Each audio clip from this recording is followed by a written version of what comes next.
It's your weekly breakaway for fun conversations on pro cycling. Come and join us for another ride in the team bus. I'm Matt Harper, and together with my brother Justin, we'll do deep-ish dives on professional bike races, teams, riders, and all sorts of cycling-related stories. And we might just sprinkle in some other shiny pop cultural objects along the way. So jump in the saddle and tighten up those shoes. The road awaits. Allez! Hello and welcome to the Team Bus. I'm Justin and this is my brother Matt. And today on the bus, it's part one of our end of season awards extravaganza. We'll be awarding the women's peloton today as follows. First up, our podium finishers for rider and team of the year.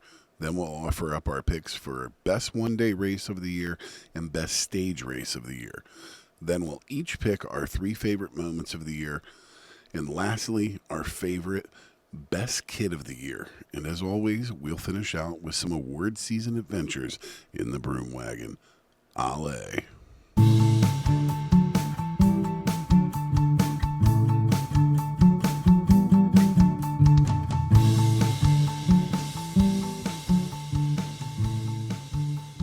All right, welcome to the show. This is our first of our 2 weeks of award seasons. This week we're working on the women's pro peloton, and I say we just get right into it and we go in with rider of the year. I figure we can go 3-1 and go like that. So do you want me to kick it off or do you want to kick it off? Either way, why don't I kick it off, and next week when I'm hosting, we'll pass to you to start. Sounds good. Each topic, and we'll go back and forth. So for my third place rider of the year, I have got someone who I thought who I thought at the beginning of the year might be a little higher at the end, and that is Demi Vollering. She raced 42 days. She earned 2,747 points, including a stage plus the GC in Valenciana, 2 stages plus mountain and GC jerseys at the Vuelta, stage plus mountain and GC at Itzulia, stage plus mountains points and GC at Catalunya. She started the season very, very well with a huge win at Strada Bianca, and things looked to be going all her way. But the rest of the season, the stuff I just mentioned notwithstanding, did not go her way. At the very end, she got a little bit of redemption there with the European Road Championship win, but some of her bigger goals did not go her way, most notably the Tour de France and the World Championships, I would say. So with all of that in mind, and considering who I have in second and first, I think actually that pick makes a lot of sense. So, who do you got? So I also have Demi Vollering at third. We're going to be exactly the same here. Well, no. So I have not looked at yours. Neither have I. So Okay, I had the hardest time with the third slot. I feel like 1 and 2 were much easier for me. The third slot was the hardest one, and where I am at with it is honestly I have co-thirds, because I wonder who your co-third is, because I have a fourth listed here that Damie just edged out, but let's see who yours is. So Go my ahead. co-third, because I couldn't give either of them the edge, and that is Marlon Roysa. Same. Okay. It's so funny. So Yeah. again, 11 wins. She doubled on the world in the European ITT. She had a GC in the Tour de Suisse, stage in the Giro, and where could she have? And the big thing I feel like with her versus Demi is, I feel like she could have been third solo if she hadn't crashed out of the Tour. So Possibly, yeah. you know, I feel like, but it was really, really hard for me to differentiate the two of them. Like, I feel like they had very equal, positive parts. I still don't think either of them did enough to get to the second slot or the first. I mean, definitely not the first slot, at least for me. So. Yeah. I the way I differentiated them, because I feel like Damie had like kind of more wins, like just in terms of all those mountain and GCs and in stage races, she definitely was much stronger. She also got the big Strade and the big European road wins. Those are both big, but you can sort of weigh all of that next to all the stuff that Marlon Royce will win, including the very impressive double of World and Euro ITT. So Well, for me, the decider yeah. was that in one fewer day of racing, Demi Vollering got almost 600 more points than Marlon. So that's how I worked it out. Interesting. Interesting. All right, you want to move on to number two? Yeah, let's go on to number two. So now I want to see where you're at with number two. It'll be interesting to see if we flip flop on these, but I'm giving it to Lorena Wiebes. Any other year it would be number one, but Lorena Wiebes. I mean, she has to be one or two, and you could just as easily make the case for her being in number one. But I'll rattle off the stats. Do you want to say if you have her I as number two as I well? don't have her as number two. I actually have her Okay, as number interesting. one. Okay. Interesting. Okay, then I'll rattle off her stats. 25 wins, most of any pro, male or female, in 2025.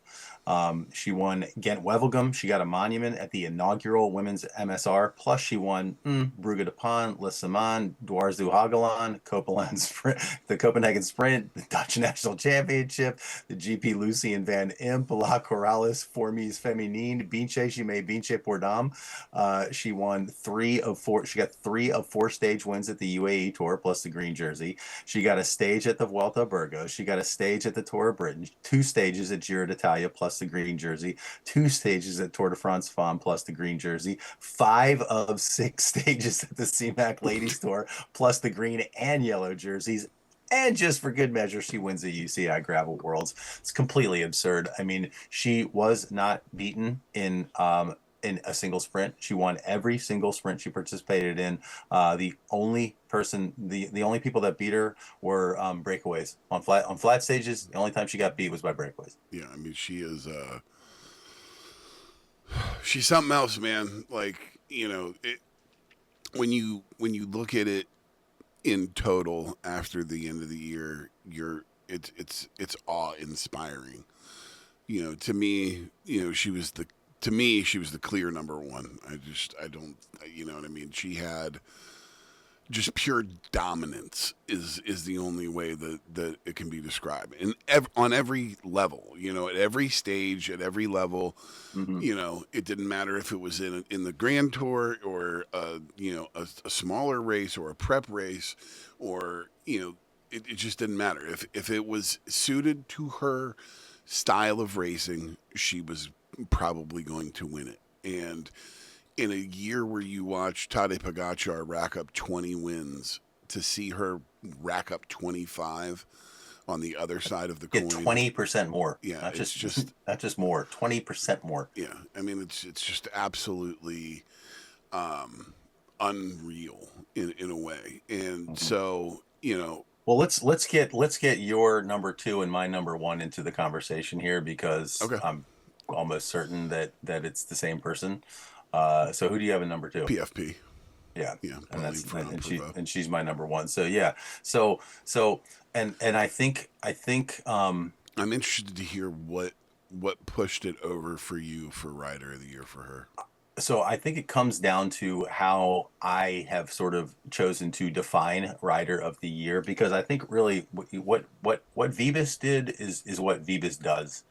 This is more of what she has done over the past couple of years. This is sort of just like her reaching her apex. But the rider that captivated me and the world more than anybody else, I think, was Pauline Ferrand-Prévot.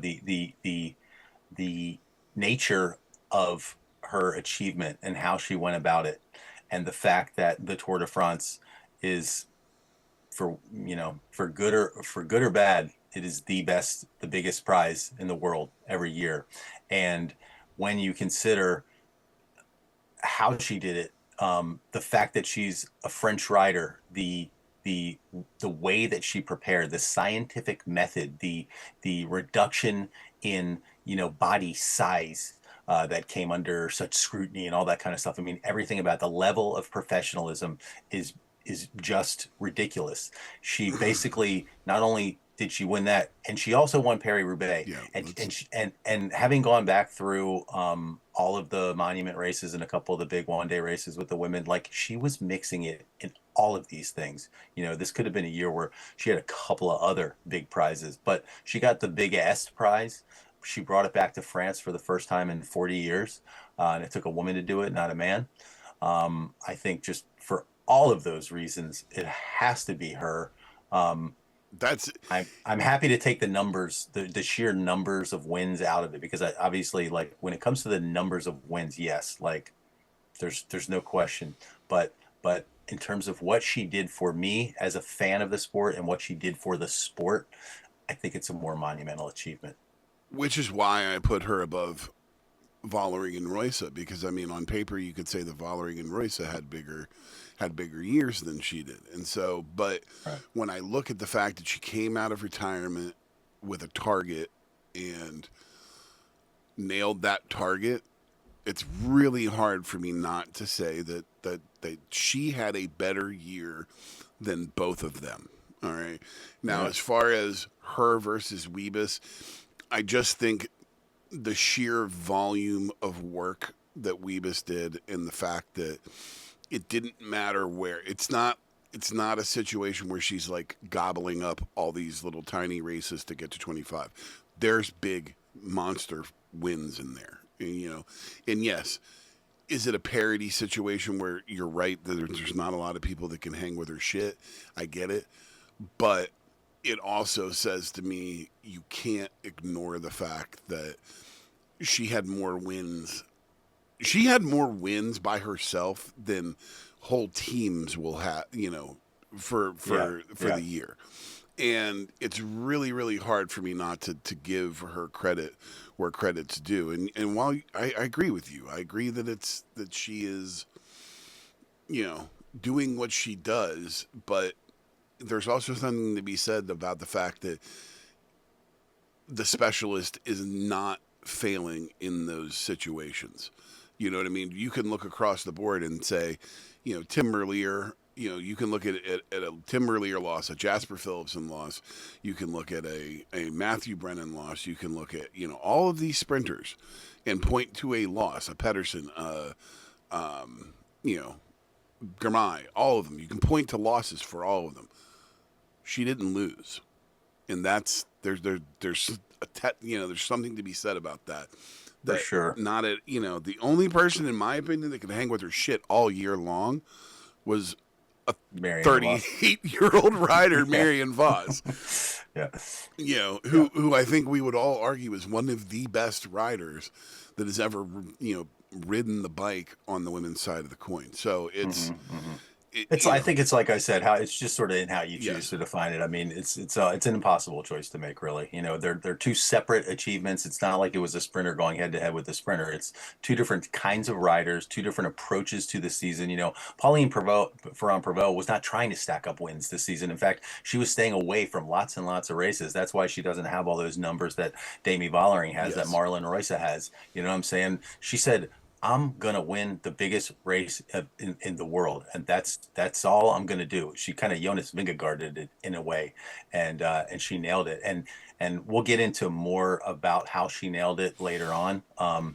But yeah, it's an impossible choice. Let's leave it there. all right. Sounds good.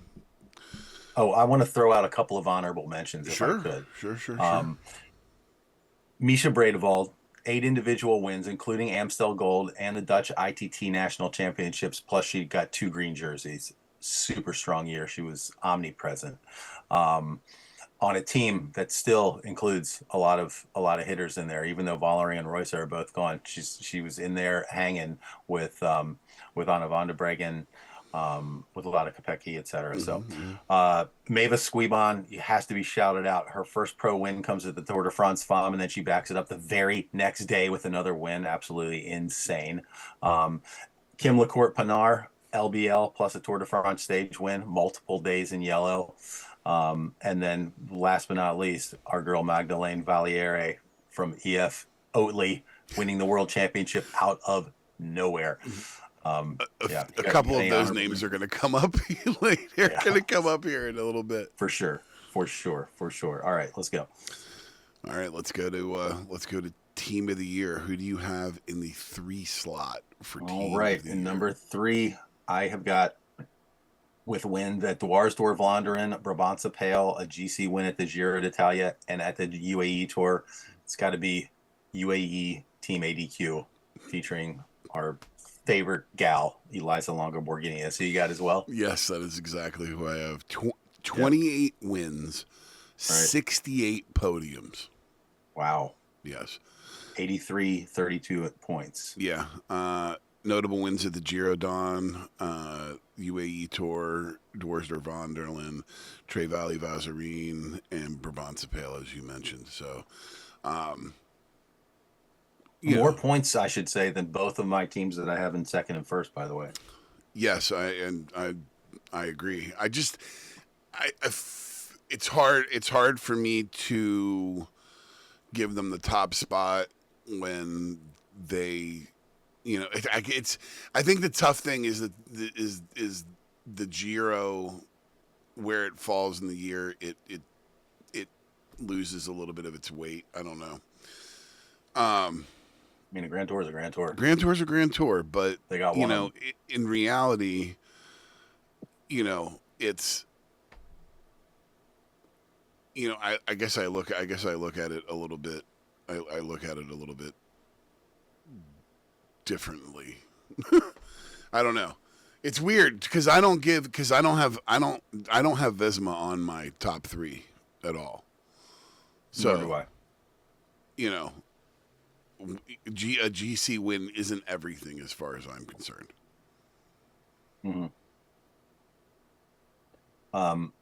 All right. So you said you have them in third as well. I do. So in second, I have FDJ Suez. 2 for Sam? 2. Yeah, it's so funny. I love it.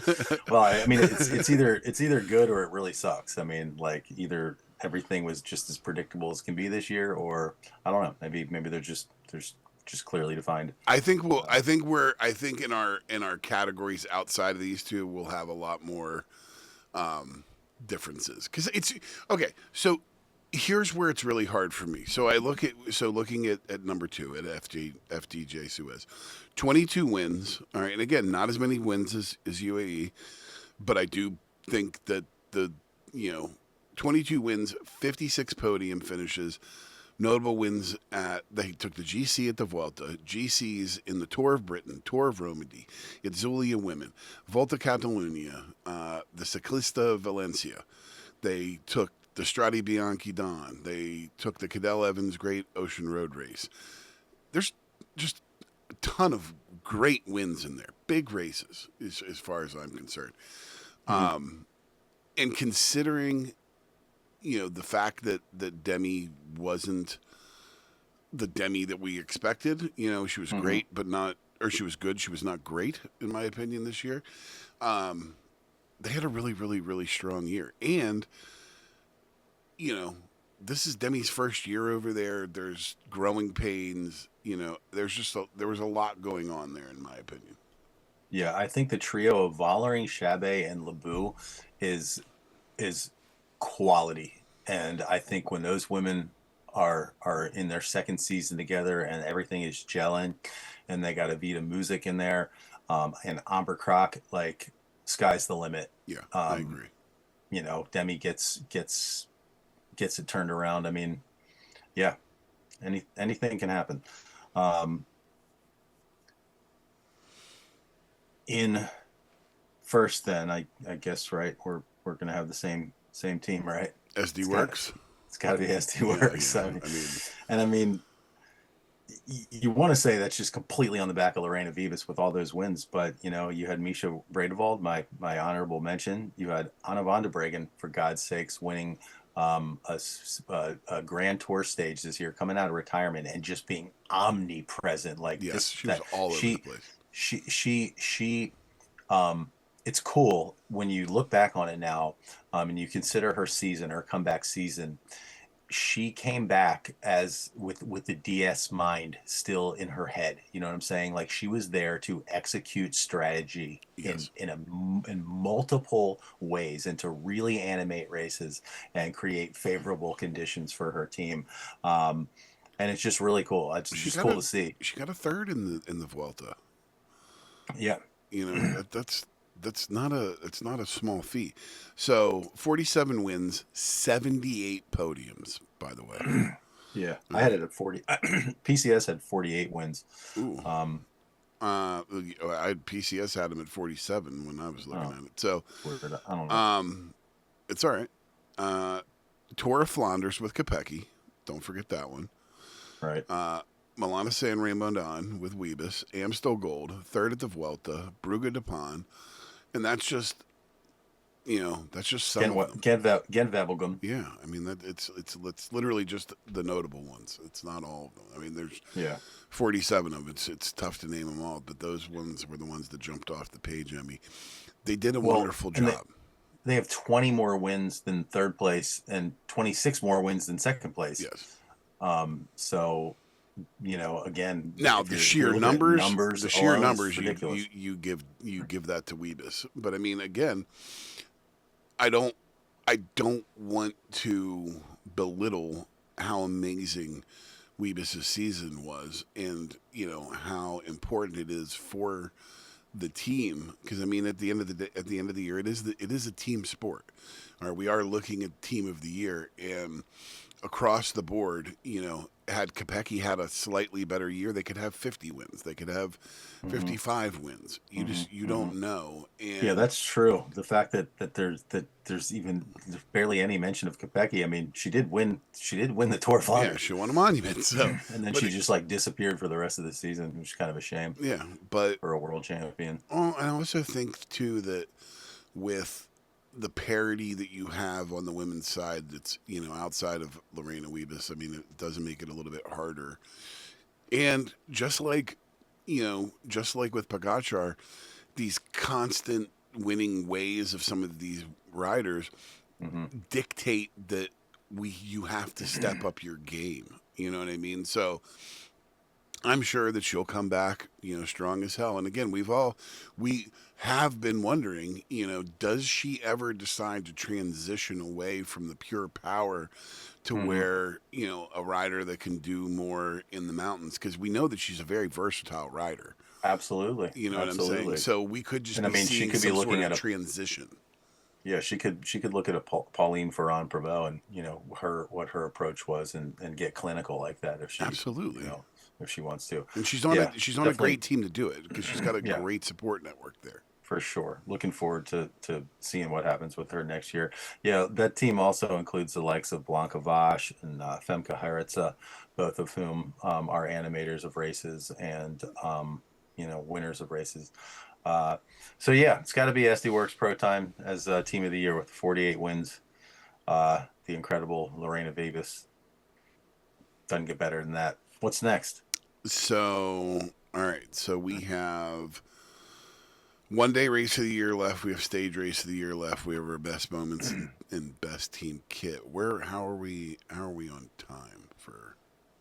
We're good. Let's do one day race of the year. Let's Okay. get into it. Go ahead. I want to see. I'm interested to see what you choose here. Okay, so a lot of time with these kinds of lists, it is good to sort of give yourself a framework or a constraint to work around, either for the interest of time, if you don't have time to go back and see what happened in every stinking one day race of the year. So for time purposes, I limited myself to monuments plus Amstel Gold and Strade Bianchi, basically. So that's 6 races that I'm going to choose from. I will give you my 2 runners up, if that's all right. No, good. My second runner up is Demi Vollering's Strade Bianchi win over Anna van der Breggen, the iconic climb where she finally shook her loose, as we sort of suspected, but God dang, that was exciting seeing whether, I mean, those two, Coming down to it. the two former teammates, and then the coach versus, I mean, there was so much drama built into that. It would have been so much better if AVB had been able to hang on to that wheel all the way up there, and they would have sprinted it out. But nonetheless, that's my second runner up. My first runner up is I couldn't give this one day of the year because it was too heartbreaking. That was the ELB's near miss in Milan San Remo. But again, I mean, if you're talking about pure excitement, like holy crap, incredibly exciting, just like Strade. So for my number one, the winner is going to be Kim LaCourte Pinard's LBL win. A 4-up sprint with Demi Vollering, Puck Peterson, Cedrine Carabal. They're all hitters, totally capable of winning. She's in her glorious, national champions kit with the matching helmet, and she gets the biggest win of her career, a monument. And it was exciting as heck. We came right down to the finish line. Yeah, no. I feel like that's a race that generally gives us a great end, and it didn't. You're right, it didn't disappoint, not at all. Right. Well, I mean, on the men's side, it's given us a lot of long solo wins, which is about as boring as heck, but I agree. All right, you go ahead. So I went with the Women's World Championship.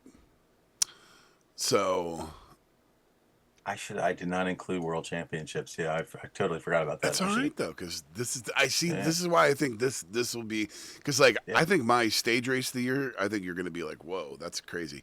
Sweet. It's the only World Championship race that wasn't dominated by that, one of these outright favorites. You are right about that. Who was the closing trio? It was Neem Fisher Black. Yeah, it was Fisher Black. Her obviously the winner was Magdalene Valieres. Mm-hmm. There was one other. There is one other one, and I even watched Royacker. No, I can't remember who it is. I even watched it. I even watched it this morning. It's terrible. So Canadian rider, American team. Yeah. A North American, and again, dude, you are so right about this. This is not anybody that was on anybody's radar to be world champion this year.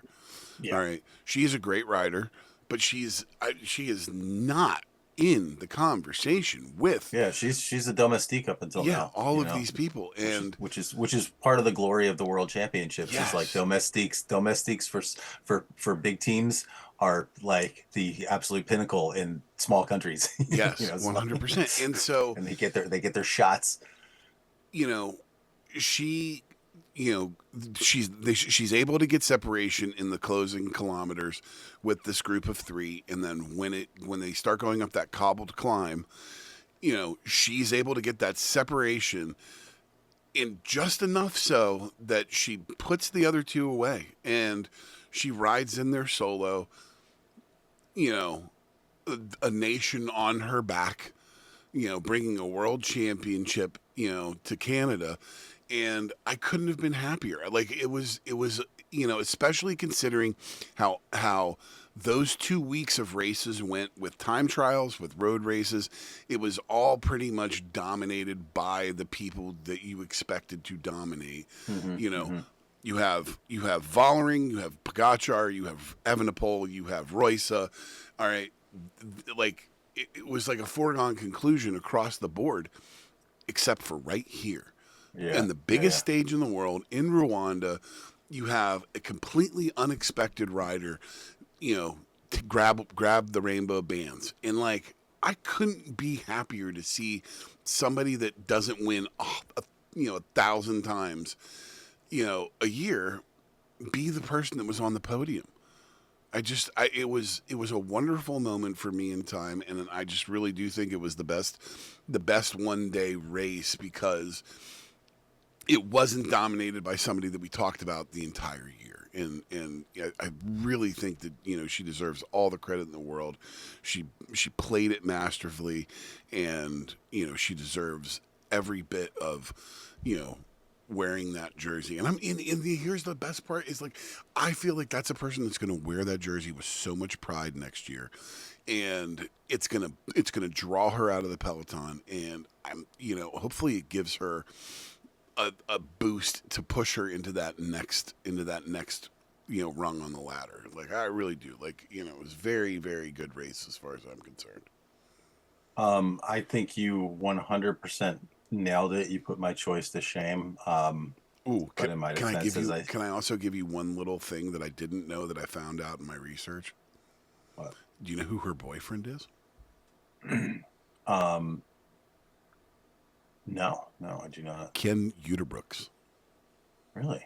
Yeah. I love all these power couples. Isn't that awesome? Like, I came across that. I was like, really?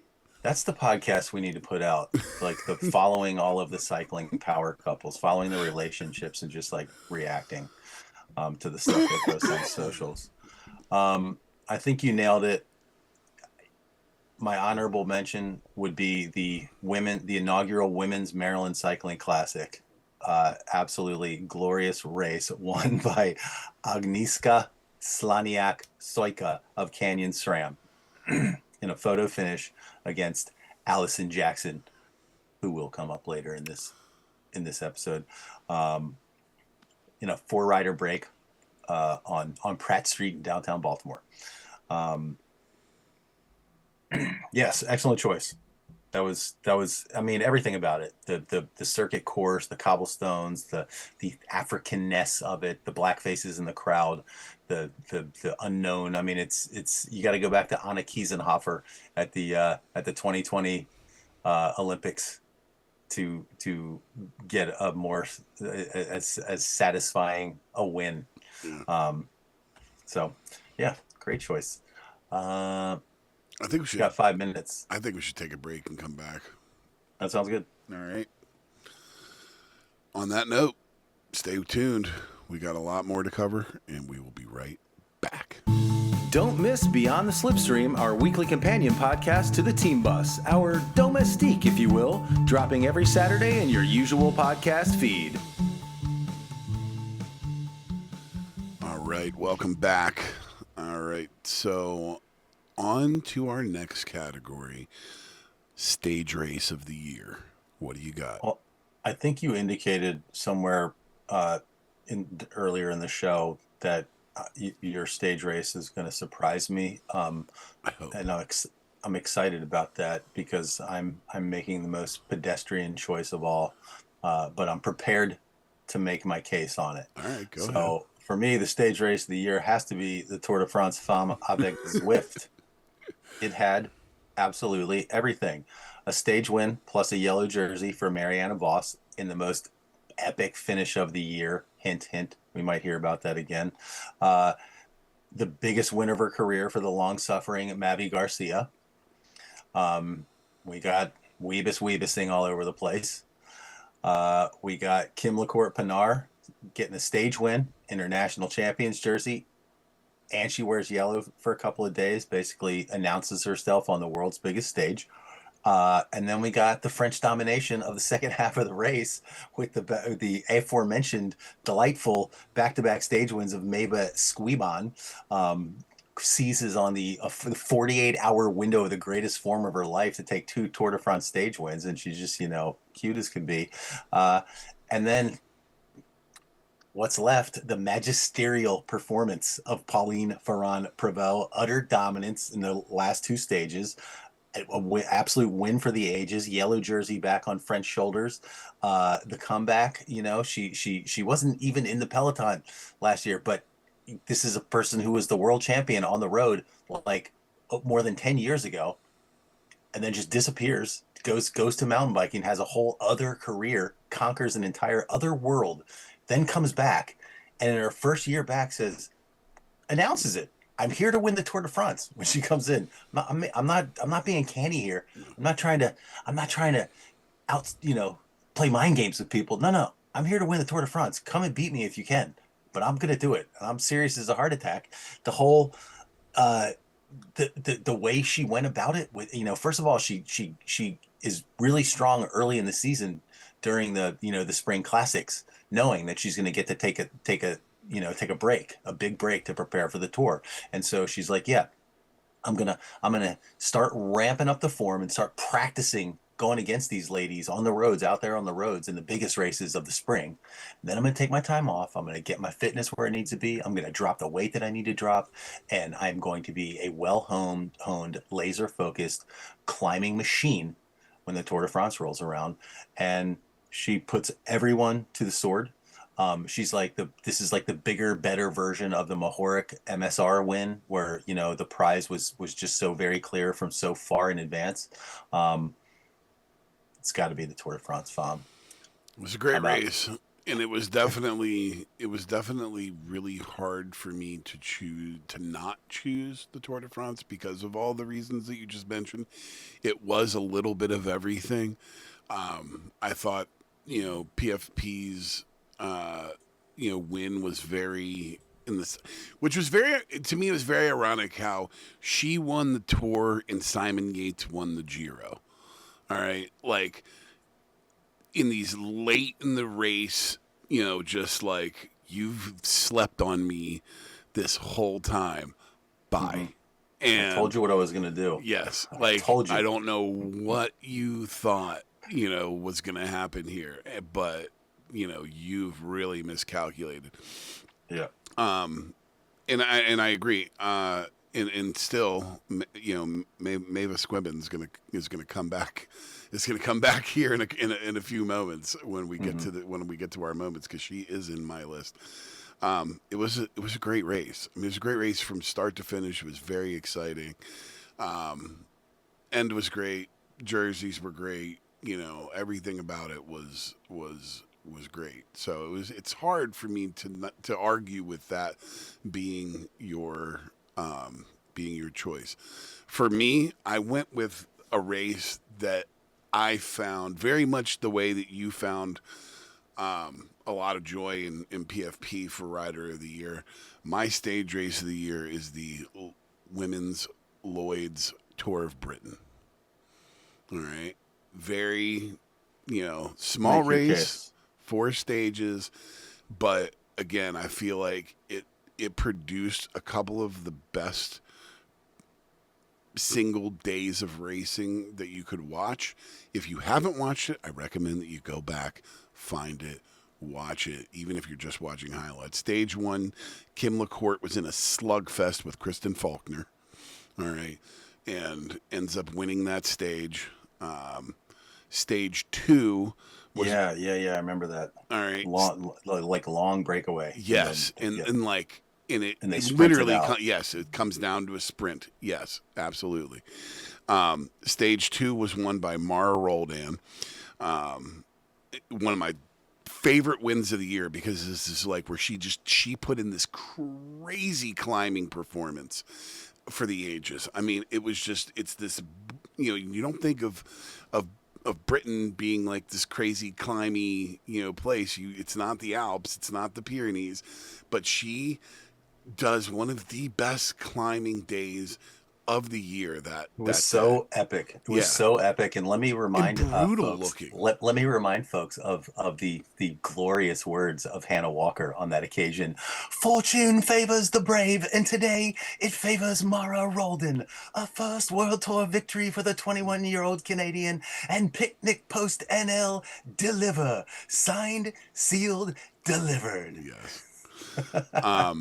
Kat Ferguson. Awesome. Kat Ferguson on stage 3 gets her first, not pro win, but World Tour win, and then in the nasty weather. Yeah, super gross weather.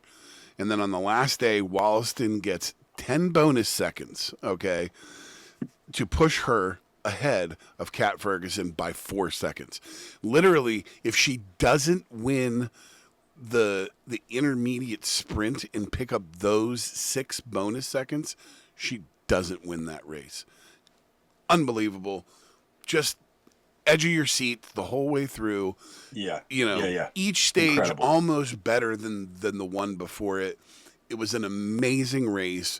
You owe it to yourself. If you are into cycling, go back and watch this race. You owe it to yourself. It was, in my opinion, the best stage race of the year. It's a great choice. It's a great choice. And it's, it's interesting. It's like the difference between your pick and my pick here is almost along the same exact lines as like your pick for ride of the year versus mine, Hmm. where, you went, in this case, you went with like the actual like quality of the excitement of the race itself and how it wasn't decided until the very end, and like by this like very canny move of Allie Wollaston going out and Yes. nabbing up those points when she needed them, et cetera, et cetera. Super exciting versus my choice, which was like magisterial. Right. It's like when it's set against the backdrop of history, and it's the same thing that I went with, PFP Right. for Rider of the Year, whereas you were taking kind of a more clinical look at it. Interesting how that worked out, but I'm really glad you picked that one because like you are so right. What a race! It was. It That was was just such a great race. so exciting. Yeah, don't sleep on that one. All right. Uh, So let's get into our top three moments of the year. Go ahead with your number three, because I'm assuming we're going to be all over the place on this one. Maybe, maybe not. We'll see. Um, okay, so my number three, I'm gonna do a cheat. Um, Okay. and I'm actually gonna sandwich three moments into one Okay. right here. And as if that wasn't bad enough, these are also, none of these are actual moments. All right. But I think for an end of year show on the women's side, it makes sense to include this particular content. So, as my best moment, and best is a very uh, liberal descriptor in this case. Best, I would say, best in terms of just like holding my interest, holding the community's interest. Three-way tie with five teams being ejected from the Tour of Romandy, Mm, a weight loss controversy spinning out of control with Pauline Ferrand-Prévot and Demi Vollering caught in the crossfire, and a complete debacle on stage one of the Vuelta with bike checks that had teams going off late and riders coming in from the side, and like just a nightmare. So, in a three-way tie for best to be determined as most interesting moments, three little bits of blundering. all right. My number three, all right, was Sarah Gigante's Queen of the Mountain campaign in the Giro Don. I was thinking about this. Oh God, two stage wins, and the climbs in both of the wins were some of the best climbing of the year. Like, Hmm. she deserved that jersey. She deserved the wins. She, went out with a clear, target of what she wanted to do. She executed very much along the lines of PFP Hmm. in the Hmm. tour. Yeah. But just, again, amidst some of the best riders in the world, she was able to pull that off, do exactly enough to be able to keep the jersey, and her campaign in that, one of my favorite moments of the year. I love that. And she gave us actually one of the more, dare I say, pathetic moments of the year as well later on in I was it in the Vuelta where she had a lead, but she basically like crapped the bed in the downhill. She's like a terrible Yes. descender. And you even had that one, which this was actually in contention on my best moments list just because of how compelling it was, when I believe it was Justine Gacere, her teammate, was like coaching her on, like trying to get her through that Yes. downhill, and was like Yes. yelling at her. So I'm glad you picked Sarah Gigante's much better moment as your pick, because I was certainly considering that very not so flattering moment as one of my picks. All right, good. For my number two, I'm going as conventional as it gets and picking Magdalena Valiere's winning the world championship, and in parentheses AJ's hysteria afterwards, like just the way they were flipping out. I mean, I really think, I don't think I think AJ was just being AJ in that Hmm. moment, like not trying to really steal the spotlight from her. I think she was just stunned, just absolutely stunned. Yeah. Like I don't think there was a world in which Allison Jackson considered that a Canadian person, that someone on her team that she was on that start line with that morning, would be the one winning. You Yeah. know what I I think mean? it was Just just absolutely. sheer and utter astonishment. Yeah. Yeah, yeah, and I think you've already done a great job of describing how how she pulled it off, and just the dominance that she displayed over the final kilometer of that race, where she got that lead and just held onto it by hook and by crook. Um, Really, some iconic shots in Yeah. that race too. I know on the show when we discussed it, you mentioned the front on shot, and um, just kind of so great the way they would just come over that hill, and it just seemed to go on and on and on and Yes. on. Um, yeah, really, really great. So I'm absolutely just so stoked to see EF Oatley carrying that World I know, Championships it's jersey. ridiculous. It's just awesome. I Just know. I'm so, and she, if you'll recall, was super active in like one or two of those races, like right after, where she was Yes. her first races in the jersey. Yeah. Um, yeah, yeah. All And right. I'll say this: when I was going back through a lot of the 1 day races for that for prep, when I was prepping for that segment, a lot of EF Oatley in the mix in the finish of many races. So Yeah, they're a I was hell of a looking up for team, that man. team. Although I'm sure you've heard. It's yeah. All right, we'll get to Stay it. tuned for Beyond the Slipstream. Yeah, we'll get to it. All All right, right. what do you got in number two? Mavis Squibbin. All right, her 2 Tour de France stage victories. Love it. So that's a cheat as well, because you're taking I two am. two It is a separate cheat. moments. It is Yeah. a cheat as well. It's an out of nowhere. It made you feel good. It was this moment in time where, amidst all of this, all of the largeness of pro cycling and these giant names, here's somebody that you had no idea who it was, and all of a sudden she doesn't win one, which could make a rider's career, but two mountain stages Mm-hmm. against the likes of Demi Vollering and ELB, Right. or I guess ELB, I think, was out of the race at that point, or at least the non-factor at that point. But you know, she beats Prevel, like everybody. Like Yeah. it's just and it was such a fun moment. And I love, I think that's one of the things that I love most about cycling is that it's an any given day type of situation, and you never know Mm-hmm. what you're going to get. And the fact that Yep. this young girl came out and really just Well. put everybody to the sword was amazing. Mm-hmm, mm-hmm. Yeah, I mean, with the exception of Tadej Pogacar, you never know what you're gonna get. Um, and let's not forget, she's French also. Yes. French wins. She grabbed those two, and then and then said, "Okay, PFP, I've done my bit. You take over."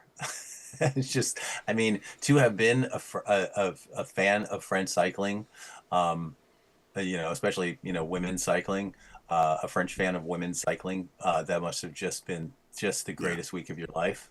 Just like what it must have felt like for a Canadian fan of women's cycling to get a world championship. I mean, just so unexpected, so glorious. Um, All right. What is your number one moment of the year? I think I don't know. I have just gone so completely conventional this entire thing. I guess that's my theme, but I'm sticking with it because I'm fine with it. Stage one of the Tour de France, it was just It was a as great good stage. as it gets with the 1-2 punch, where you're thinking, oh, Pauline Ferrand-Prévot, she is here to do this thing. She's doing it from day one. She is winning the Tour de France just like she said. And then it's like, nah, she's just setting a Mariana Boss. You take it, sister. Yeah. I'll have it soon enough. Yeah. It was just so good, so good. I could watch it over and over and over again.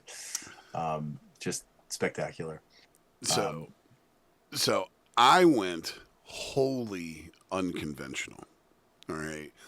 This was something that I clocked, and I put a note in my phone so that when it came to this, that I could go back and I could find it. All right. Before the race, at Omloop Het Nieuwsblad. All right. A young 9-year-old girl named Goya. All right. Wearing the rainbow kit. Climbed up the Mervan, and I'm going to butcher this name. The Gerarschenbergen, all right, which is like the big climb in that race. It's a big cobbled climb, and this little 9-year-old girl rode up that in the rainbow bands with all the crowd cheering her on, and that moment right there was like one of my it's one of my top cycling moments of all time. But is there a video of this? Yes, and if you go down to my notes, just don't go any further than that. There's an Instagram. Just click it, and you'll be able to see it. And I can't believe you don't remember this. But it is one of these little moments in time that, it's like, this is why cycling is now my favorite sport. Is this exact feeling that you get from the crowd, from the fact that this is a girl, the fact that this is the world that we live in today, and this whole mountain of people are just rooting this girl on. She's not even in a race. Like, she's just climbing up the climb on her own bike, prior to the race, and the whole crowd is into it like she is literally about to win the world championship. I mean, it was just such a spectacular little moment, and that was my favorite moment of the whole year. You said you can't believe I can't remember it. I saw this. Where did I see this? I can't believe. Are we sure we didn't talk about this in the show? I have no recollection of this at all. Oh my god, yeah. I don't know. Maybe I just caught it on Instagram and made a note of it because it was after because it was like best of the year. So I had like a little thing that was like best of the year that had a couple of moments, and this was one that was like was in my thing. But isn't this great? Did you get to watch it? No. Where is it? Go to my best moments note, but just don't go any further.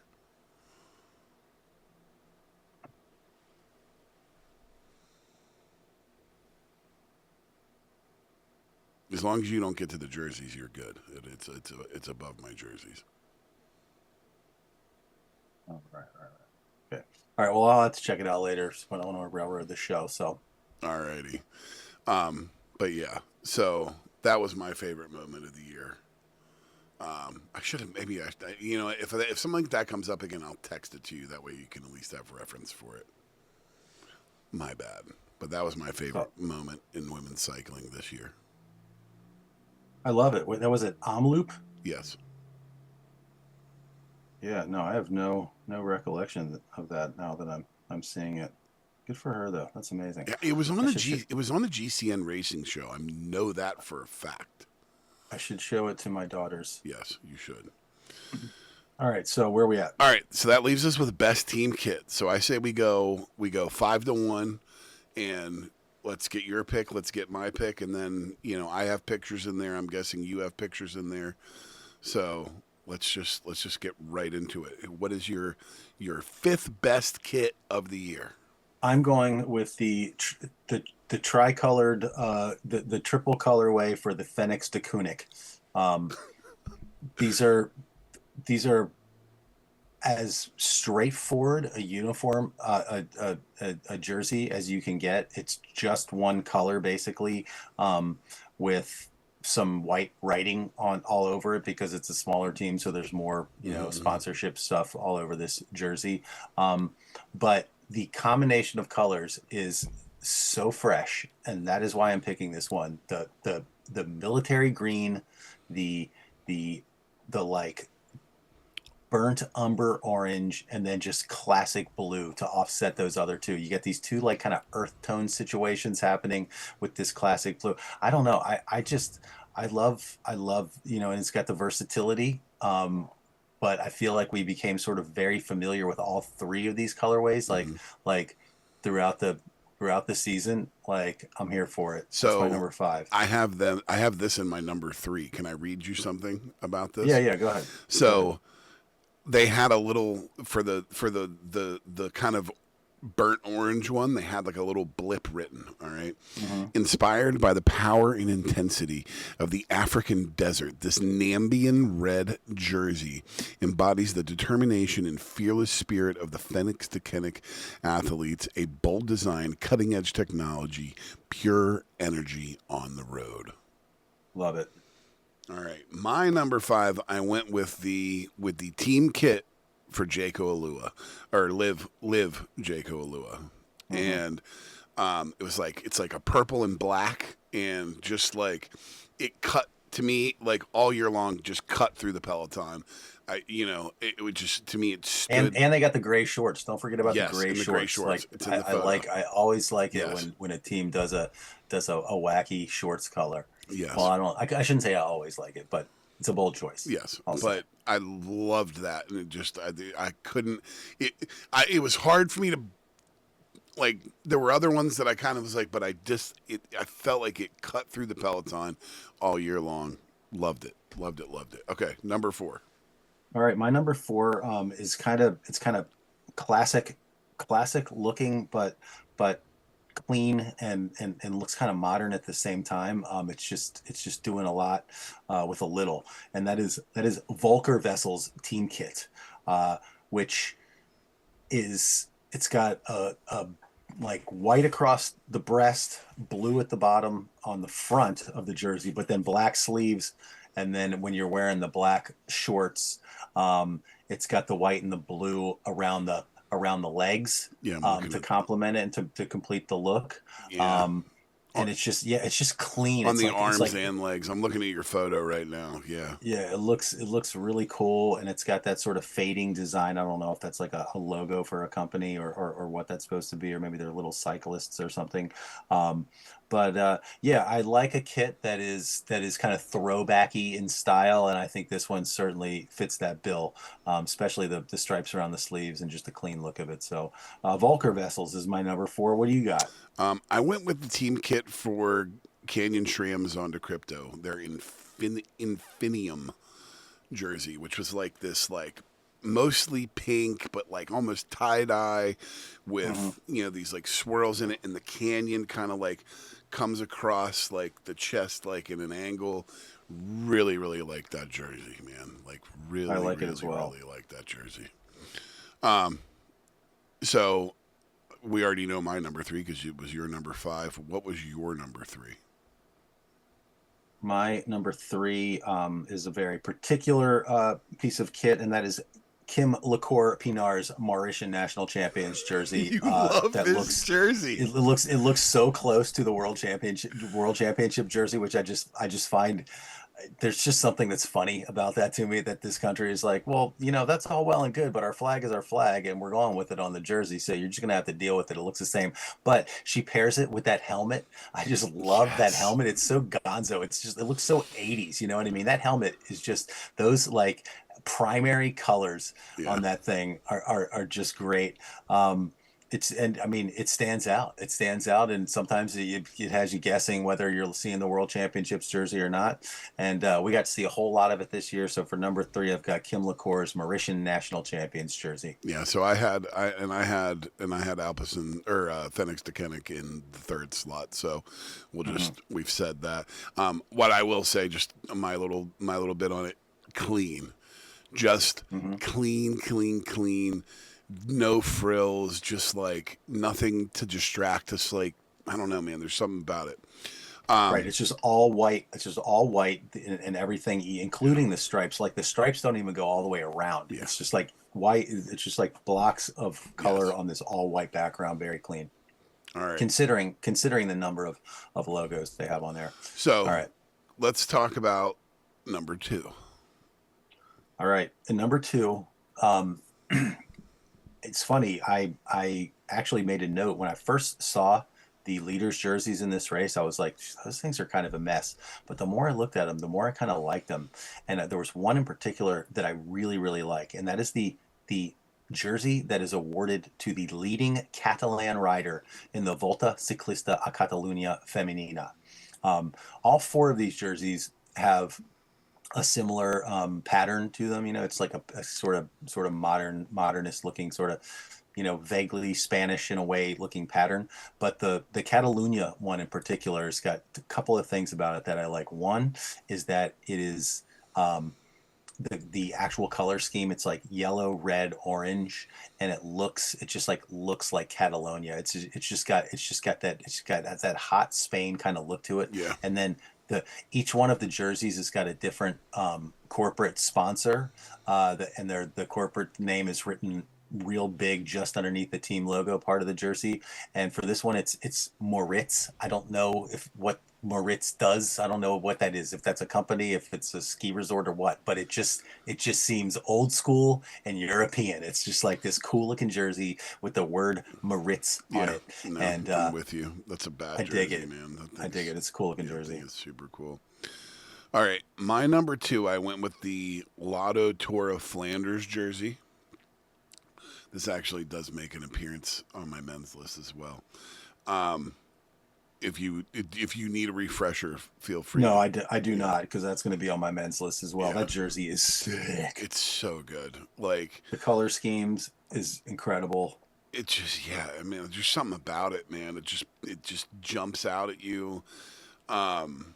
It's, It's got the stars, the it's just stars. Like, I don't know, man. It's just something about it just calls to me. I see it and I just like absolutely love it. it's like the Tour de France on one sleeve and the Giro d'Italia on the other sleeve. Yeah. And then Everything like the about Vuelta across the middle, like I don't know, Right. man. Plus, it's got the black collar. A black collar on a It's jersey got always the looks black so good. stripe, like the blacking, blocking everywhere. They just somehow nailed it with this jersey. Yeah, it's such a good design, like stupid good. Okay, all right, we're going to our number one. We might have some overlap here on this one. I don't know. We'll see. I don't know. I did not look at yours. All right, but my number one is Allison Jackson's Canadian National Champions jersey. Oh, that's a good one. It's not what I have, and you're gonna have to go. You will have to go and look at mine to know it, because I guarantee you, unless you somehow came across mine, you have not seen it. But yes, the maple leaf across the middle, like Yeah, I mean, I absolutely love the symmetry of this thing. The maple leaf has always just been a favorite sort of shape to me. I just love the shape of the maple leaf. And I did find one picture. EF did this really cool thing with their kit this year, like across the team, where they had this like crosshatched pattern with these it was like fine upholstery that was where the buttons were diamonds. Yes. So like you had these like diamond pattern with like buttons at every cross point. With diamonds at every cross point, and it just looks so cool. And there's a version of that jersey, the Canadian National Champs jersey, over that pattern, that is just like cool as hell. It's so different, and this is a team, I think, that has prided itself with their pink jerseys of always kind of pushing the edge. They've had some really cool one-off versions for Giros through the years, because they have to go with a different design because their jersey's so close to the Giro leaders jersey. Yeah, I felt like they did like a white with pink lettering for the Giro this year, and I don't know. It wasn't as good as it was. They don't always kill it, but I'm saying they have had some that have totally killed it. All right, so going on to mine, you're going to need to go down through my notes. Yeah, I'm going down. It is the team kit for the MXTG Racing. All right, this is a Continental team. All right, and this was their 2025 kit. Oh, it's sick. And this was my kit of the year. That's this sick. jersey is absolutely ridiculous. It's got. I love it. I oh know. My God. Where did you find? How did you find that? I'd somewhere like months ago, I was scrolling through something and I saw. I don't know if it was when we first talked about kits of the year, but I came across this and I was like, that can't be real. And then I totally went and found. Like, this is their kit. This is what they raced in, and it is awesome. It is so cool. It's got like awesome lettering. It's got this very like, I don't know, like Warhol-esque, like, you know, picture on the front with this woman's face, and it's got colors and pattern, just like everything about it is great. It's by far my favorite jersey of the year, maybe outside of one on the men's side. Yeah, I'm looking on YouTube to see if I can find like I just want to see this jersey in action. Um, but yeah, it is super cool. It's so pop art that the Yeah, typeface for pop the art. It's very NXTG. very good. Good. You know, it's Warhol-esque. It's whimsical as hell. It's a super fun color scheme. Yes. With the magenta and the light blue. It just looks 80s as heck. I mean, I really love it. The image of the woman's face. I mean, that's unprecedented. You never ever see anything like that on a side. I mean, I would love it if the pros would push the design to that level. That'd be fantastic. I feel like in the past they did somewhat, like when with Mario Cipollini showing up to the ITT wearing the skin suit that looked like the human body. Have you ever seen that?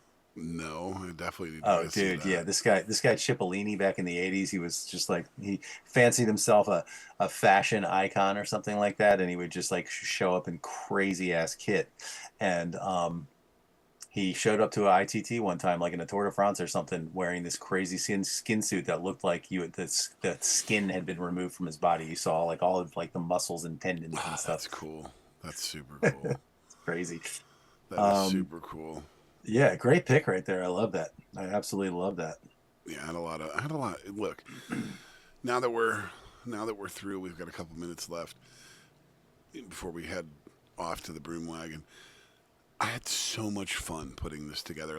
It was very daunting when I first started it, but it seemed like once I got rolling on Hmm. getting all putting all this together, like I had a lot of fun, and it really was like a great way to look back on the season of racing because it's like it's really hard. I shouldn't say it's hard. It's very easy to like lose some of these, moments that you have throughout the year and things that you come across by the more recent stuff, just kind of pushing that stuff out to the side. So it was a really fun exercise for me to go back and go through all of this information and kind of digest it from a 50,000 foot view, and to be like, oh man, what about that? Oh yeah, there's that. Oh yeah, there's that. So I had so much fun this week, prepping for the show. I mean, it was really, really fun. It makes me sad too, because it's like, it really is like, putting a cap on the season and knowing we're kind of going into the dry months with no racing. But man, like I had a lot of fun. Well, yeah, it's definitely a nice way to sort of relive the year one Hmm. last time as well. And it's gratifying because we've put in a lot of hard work over the past year. Getting show notes together and stuff like that. We spent our time with it and been purposeful, and it so to now have this archive of material that we can go back on and in a very uh, professional way approach putting together a list like this. It's got a gratifying element to it. I found, just for a job well done. So, did you happen to come across the video that Benji Nassen put out for like? I think he did it in the beginning of the year for the for Team Kit, like his best and worst or whatever. I did see the rankings. I saw your little thing here. The I did not see his. Yeah, that's just like a screen grab from that video. Um, but I thought it was interesting. I thought I might just like mention his top four and his bottom four. Um, in the bottom, he had Bahrain Victorious, Uno X, and he did men's and women's. Um, Movistar and XDS Astana, which was a complete disaster. That the Astana jersey, when you look at it up close, it is such a mess. Like it's such a mess. Um, but and it's only a little bit off of like sort of what I would consider like the iconic Astana looks when it was just like that great aqua blue with like yellow trim. That shit looks so good, and now it's just like a mess. But his top four were Sarah it was Tizet. actually four women. One of them is a women and men, but the other three are the women's side. And that is Sarah Tizet, which I kind of agree with him. Like he makes a good case. He said it is so clean. It's clean as a whistle. It is red, white, and blue. All blue on the middle, red sleeves with iconic like white lettering down the side, and then the big Sarah Tizet across the chest, and not much else. That thing is clean as a whistle. The red collar looks amazing. The other ones he had in there were FDJ Suez, which It's very I feel pretty French. meh It's very about French. that jersey. But then he had EF in there with the diamonds, and he commented on that. And he had one of your picks, the Hmm. Canyon SRAM team team kit. So interesting. That was a fun video. Um, yeah, is that it? That's it, man. That is the women's pro peloton. Best of the best for this year. On that note, we'll be back to take a award season ride in the Broom Wagon. Stay tuned.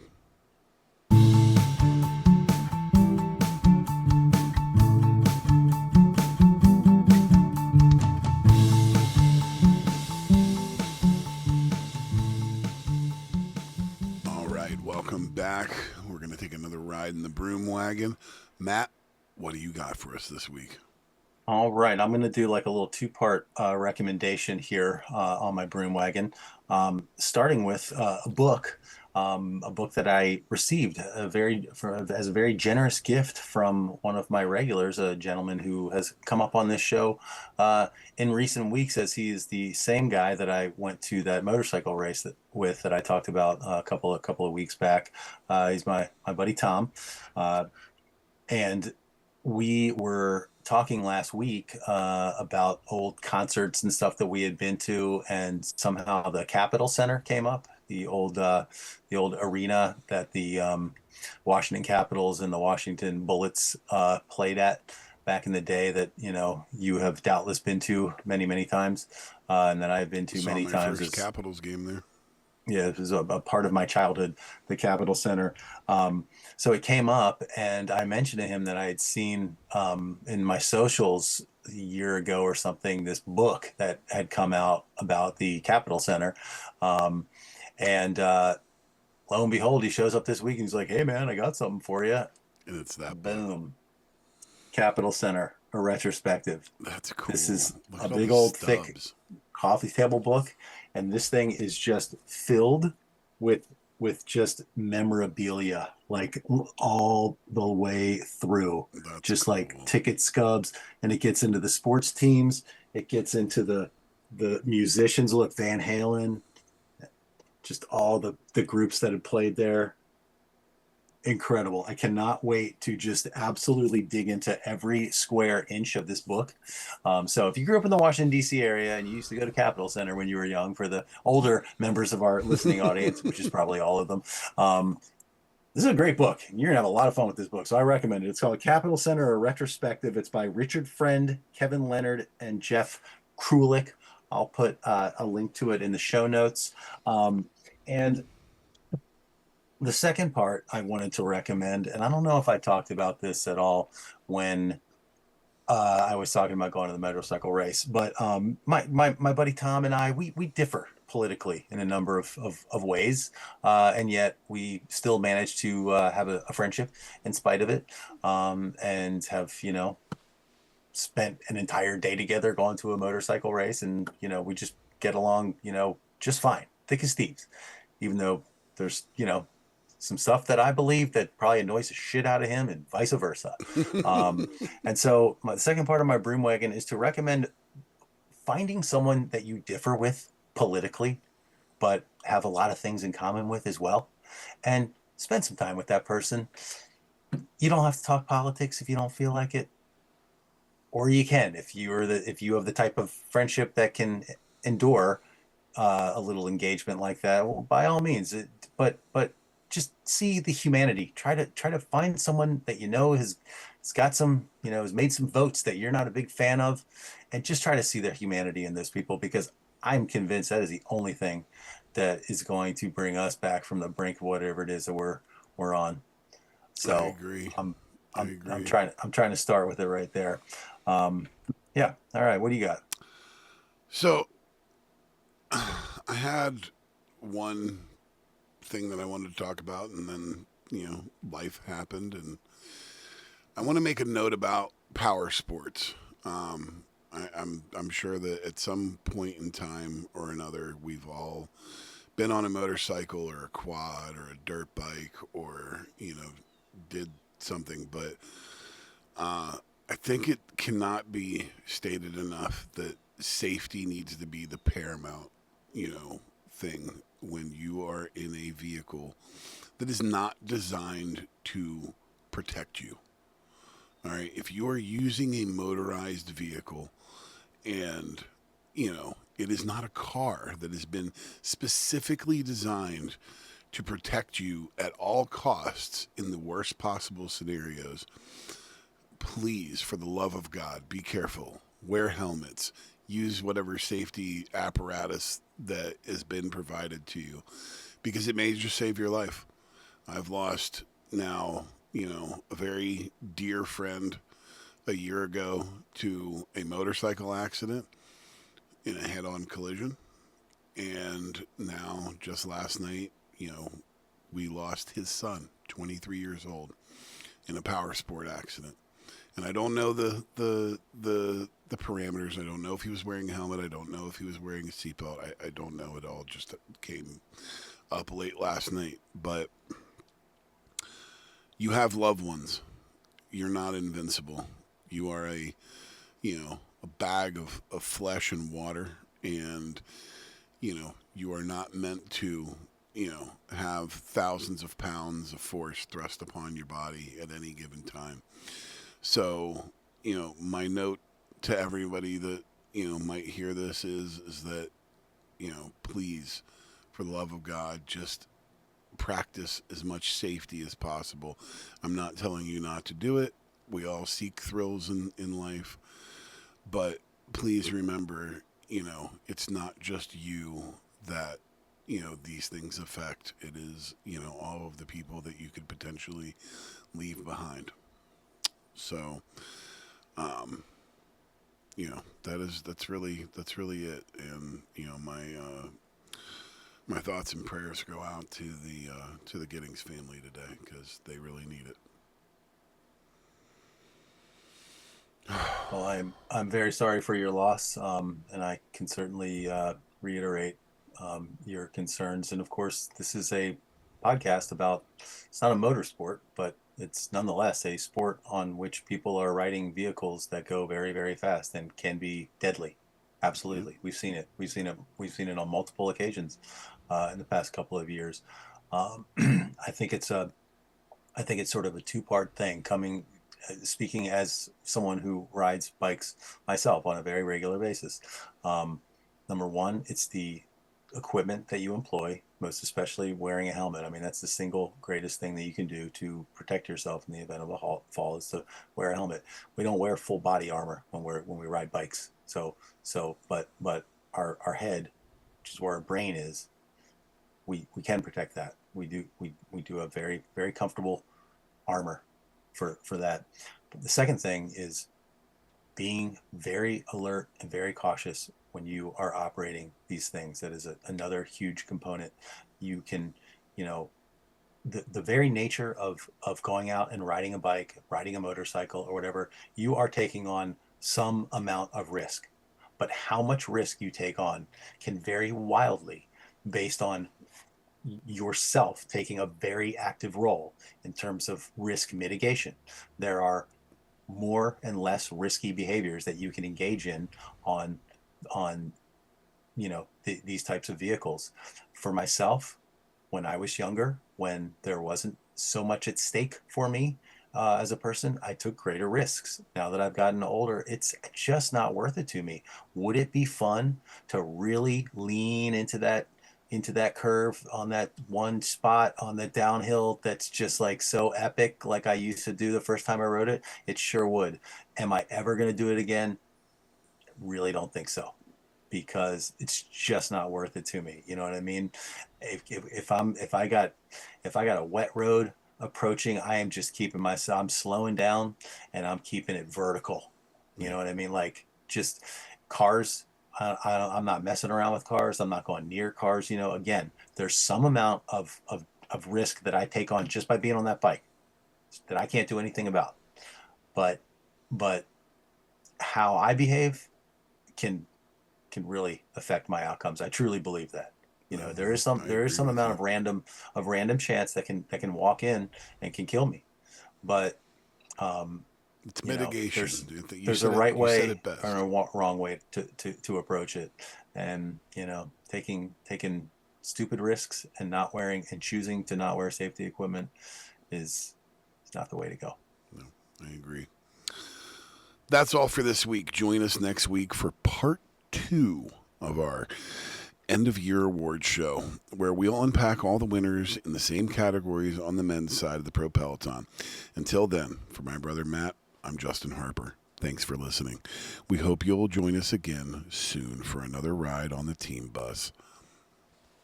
Ale. The Team Bus is a production of Harperama. Find us on Apple Podcasts, Spotify, and YouTube. Please like and subscribe, smash that button, leave a 5-star review, and most importantly, tell all your friends about us. Thanks for listening. Talk to you next time. Ale!